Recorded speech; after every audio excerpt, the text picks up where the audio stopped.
Hello guys, ഞാൻ ഇന്നൊരു ഫംഗ്ഷന് പോകാൻ വേണ്ടി റെഡി ആവുകയാണേ. ഈ ചുരിദാർ എങ്ങനെയുണ്ട്? ഞാനിതൊരു സാരി തയ്പ്പിച്ച് ചുരിദാറാക്കിയതാണ്.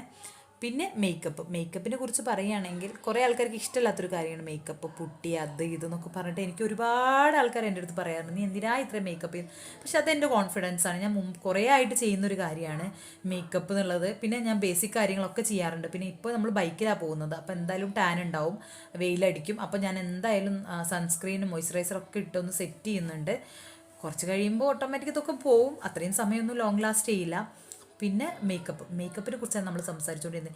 മേക്കപ്പ് എനിക്ക് വേണം, അതെൻ്റെ ഒരു കോൺഫിഡൻസ് ആണ്. എനിക്ക് മേക്കപ്പ് ഇല്ലാണ്ട് എന്ന് കരുതിയിട്ട് ഞാൻ ഒട്ടും മേക്കപ്പ് ഇടാതെ നടക്കില്ലേന്നല്ല. മേക്കപ്പ് ഞാൻ ഇടാറുണ്ട്, മേക്കപ്പ് ഇടാതെയും ഞാൻ നടക്കാറുണ്ട്. ഓഫീസിലേക്കൊന്നും അങ്ങനെ ഞാൻ മേക്കപ്പ് ഇട്ടിട്ടല്ല പോവുക. പക്ഷേ എനിക്ക് ഇങ്ങനത്തെ ഫംഗ്ഷനിൽ കുറച്ച് മേക്കപ്പ് ഒക്കെ വേണമെന്ന് എനിക്ക് ഭയങ്കര ആഗ്രഹമാണ്.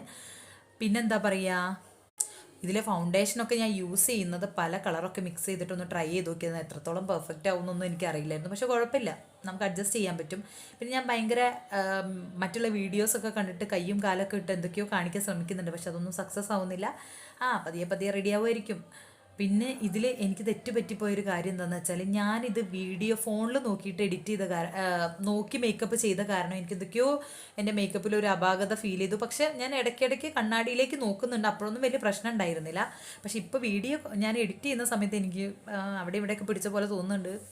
ഓക്കെ, പക്ഷെ ആരും അങ്ങനെ പ്രശ്നമൊന്നും പറഞ്ഞില്ല. പിന്നെ കണ്ണെഴുതുക എന്ന് പറഞ്ഞു കഴിഞ്ഞാൽ ഞാൻ അങ്ങനെ കണ്ണെഴുതുന്ന ആളല്ല. കണ്ണെഴുതാൻ എനിക്ക് ഒട്ടും അറിയില്ല. എന്തൊക്കെയോ ചെയ്ത് എന്തൊക്കെയോ കാട്ടി വെച്ചിരിക്കുക. കാരണം കണ്ണ് മാത്രം എഴുതാതെ ബാക്കി മേക്കപ്പ് ഒക്കെ ചെയ്ത് ഭയങ്കര ഒരു അപാകത ഫീൽ ചെയ്യും. പിന്നെ ലിപ്സ്റ്റിക്ക് എനിക്ക് മസ്റ്റാണ്. ഞാൻ എന്തിട്ടില്ലെങ്കിലും ഇടും, എല്ലാവരും പറയുന്ന പോലെ തന്നെ. ഇതൊരു റെഡ് ഷെയ്ഡാണ്. ഞാനിപ്പോൾ ഈ ഇടയായിട്ട് റെഡ് ഷെയ്ഡിന് ഭയങ്കരമായിട്ട് ഇഷ്ടപ്പെടുന്നു. ഞാൻ അല്ലെങ്കിൽ ഭയങ്കര ബ്രൗൺ ലിപ്സ്റ്റിക്കിൻ്റെ ഒരു ഭയങ്കര ഫാനായിരുന്നു. അതൊക്കെ മാറി ഇപ്പോൾ റെഡിഷ് കളേഴ്സിനോട് ഞാൻ ഭയങ്കരമായിട്ട് ഇഷ്ടപ്പെടുന്നു. ഇത് ഇപ്പോൾ നിങ്ങൾ നോക്കേണ്ടത്, ഒരുങ്ങി കഴിഞ്ഞ് വരുമ്പോൾ ഈ റെഡിന് വല്ലാത്തൊരു ഭംഗിയാണ്. ഇനി നമ്മൾ ഓർണമെൻറ്റ്സ് ഇടുന്ന ഈ ഓൾറെഡി ആ മാലയൊക്കെ കിടക്കുമ്പോൾ തന്നെ ഭയങ്കര ഹൈ ആയിട്ട് ഭയങ്കര ഓവറായിട്ട് തോന്നുമായിരിക്കും. പക്ഷേ ഇത് നമ്മളെ റിലേറ്റീവ്സിൻ്റെ കല്യാണം ആയതുകൊണ്ട് നമുക്ക് അതൊക്കെ ഇട്ടിട്ട് വേണം പോകാനായിട്ട്. പക്ഷെ ലാസ്റ്റ് ഒരുങ്ങി വന്നപ്പോൾ നന്നായിട്ടുണ്ടല്ലേ. ടാറ്റാ.